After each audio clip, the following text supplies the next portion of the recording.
بسم اللہ الرحمن الرحیم۔ آج ملک 8 اکتوبر 2024 کو شام یہ ویڈیو میں بنا رہا ہوں۔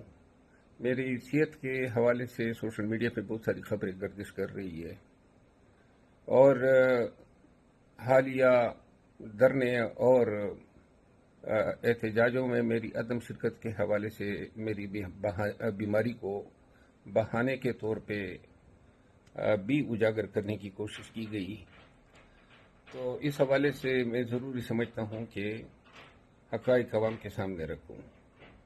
میں نے ہمیشہ خان کی رہائی کے لیے اور پاکستان میں جمہوریت اور آئینی حکمرانی کی بالادستی کے لیے احتجاج کی اہمیت پر زور دیا ہے، اور مجھے شرمندگی ہے آپ سب سے کہ میری صحت نے اس وقت اجازت نہیں دی جب ورکرز نے اور پاکستانیوں نے ہمت باندھی، اور خدا کی قسم پاکستانیوں کی یہ ہمت دیکھنے کے لیے میری آنکھیں ترس گئی تھی۔ 9 مئی کے بعد جس طرح قوم کو ڈرایا گیا تھا، یہ ڈی چوک پہ دھرنے میں اور لاہور جلسے میں اور پنڈی کے جلسے میں جس طرح عوام نے جرأت کا مظاہرہ کیا، یہی وہ خواب تھا جو میں نے دیکھا تھا۔ میں آپ سب کو بتاتا چلوں کہ اسلام آباد پولیس نے جب غیر قانونی طور پر ہمیں اغوا کیا، گرفتار کیا، 8 دن ان کی تحویل میں رہے اور جب ضمانت ہو کے رہا ہوئے، تو اس کے اگلے دن سے مجھے کرونا نے ٹیک اوور کر لیا۔ کرونا سے جب جان چھوٹی تو انفلوئنزا، اور انفلوئنزا کے بعد ٹائیفائیڈ وغیرہ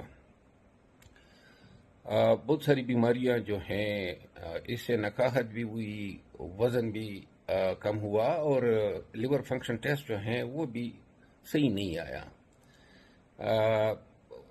وزن بھی میرا جو ہے تقریباً 10 کلو کم ہوا ہے۔ زہر خورانی کے حوالے سے سوشل میڈیا پہ باتیں گردش کر رہی ہے۔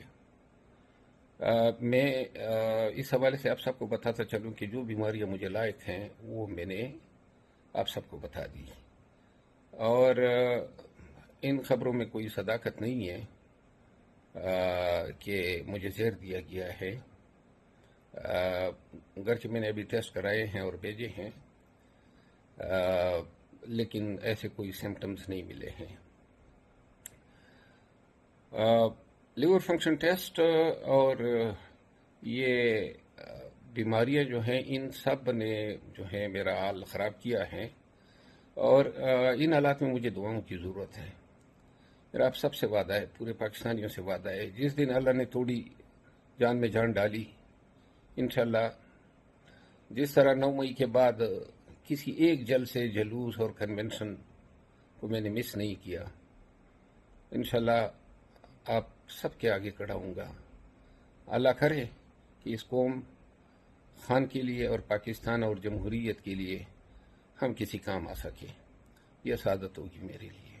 مجھے اپنے دعاؤں میں یاد کیجیے گا۔ بہت بہت شکریہ۔